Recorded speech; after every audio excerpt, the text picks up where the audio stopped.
He was at the regular at the Comedy Store in L.A. You've seen him there, and he's performed here in town at Catch a Rising Star. Most importantly, though, he's an aerobics instructor right here at Family Fitness.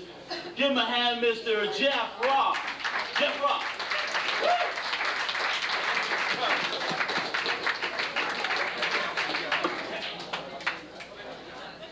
Sorry, I was a little bit late. I was teaching my aerobics class earlier.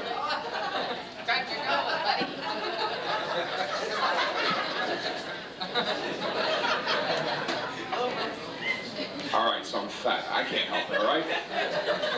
Anybody trying to lose weight out there? Anybody at all? I'm trying to lose weight. Went to one of these weight loss clinics they have here in town. Went to the PMS weight loss clinic. I didn't make up the name, that's the name.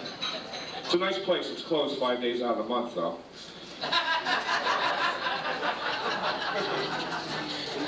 I got kicked out after the first hour. Said I had an attitude problem.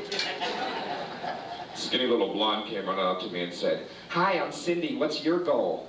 I said to see my dick again would be real nice.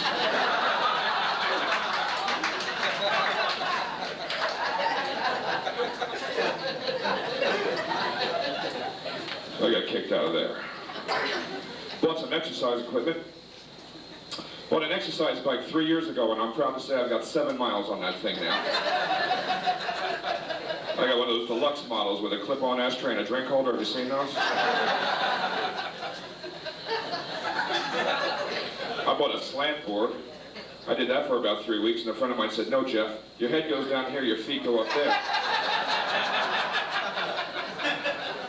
I did that 3 times. I went, "This is too much work." Bought a rowing machine. Got that thing 3 feet out in the water and damn near drowned myself.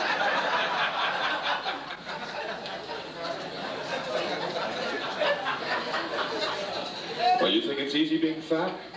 It's like perfect strangers come up to me on the street and say, "Hey, you look like you know where there's a good restaurant."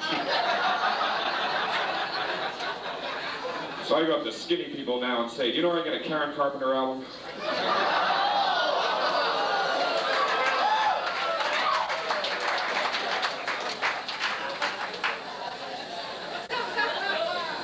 It's not my fault. It's not my fault. I say I have this eating disorder. So I go into a restaurant and I go, "This order ain't got enough food for me," okay? I feel very comfortable around food. Oh, what a shock that is.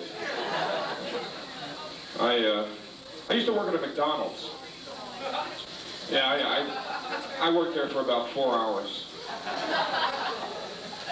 A little child came running up to the counter and said, "Is Ronald McDonald here?" I go, "No, he's in the McToilet taking a McShit."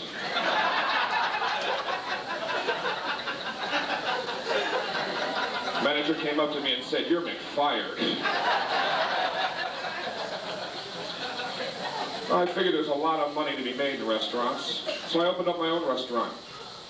I opened up a Jewish-Japanese restaurant. We called it Sosumi.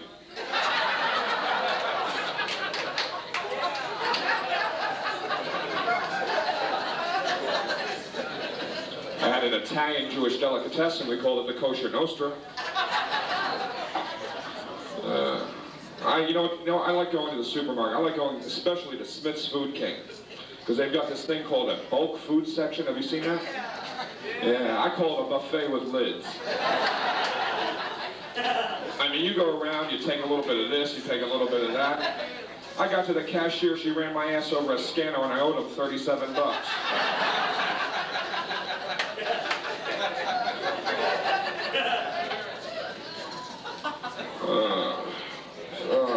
Anybody married out there at all?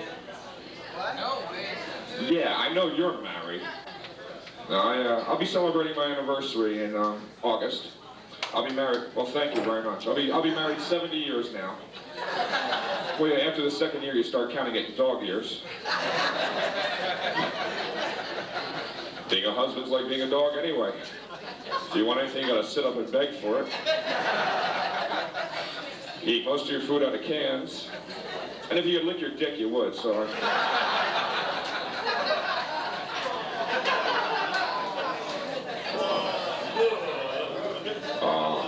married a sexual dynamo. She is really terrific. She tries all sorts of things to entice our sex life.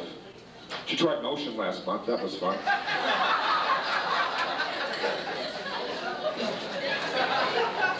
Like most women smoke after sex, she smokes during. Matter of fact, she was moving so much one night that ashtray fell off my ass.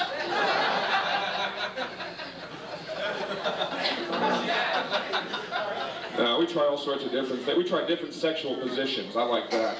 See, my favorite's where she starts out on her stomach on a bed and I'm on a couch watching TV. We do try different things. We tried oral sex the other night. That was fun. Well, it was our version of oral sex. She stood at one end of the room and I stood at the other end of the room. We yelled "fuck you" at each other for 10 minutes.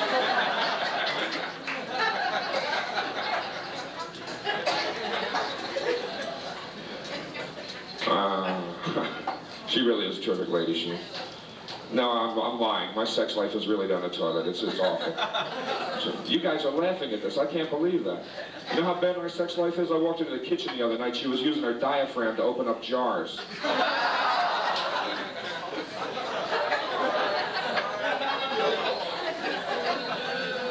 And while I'm on the subject, whose goddamn idea was it to put toothpaste and contraceptive jelly in the same shaped tubes? The other morning, I just grabbed for a tube I didn't know. I'm proud to say my mouth is pregnant-free. And my wife has this nice winter fresh gel, so I don't know about that.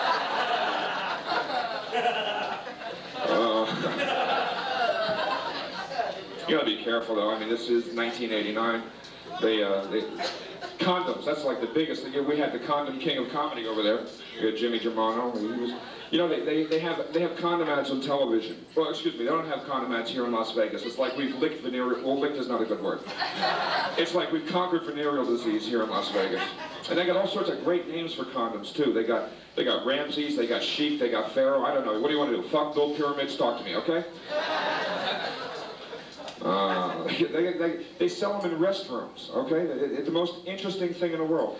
And they had a sweepstakes for condoms. I don't know if you saw that a few years ago. They had this little card, and there were 3 little circles on it. The problem was, once you started rubbing the circles off, the thing got to be about that big. Nothing. Okay, we're going to go on with that. Forget the condom jokes. But they do have all sorts of neat. This is Las Vegas here, and Sin City, capital. They got all sorts of. They got adult novelty stores. Have you seen adult novelty stores they have in here in town? You're shaking your head. You're going. Mm-hmm. Well, I went to one of these places and I got some stuff. Well, again, to help my sex life, I bought some love oil. That was really great. I mean, I took some home. I rubbed a little on my wife. She rubbed a little on me. I gave her a hug. She hit the wall doing about 40 miles an hour. It's like the best sex we've had in years. She was unconscious.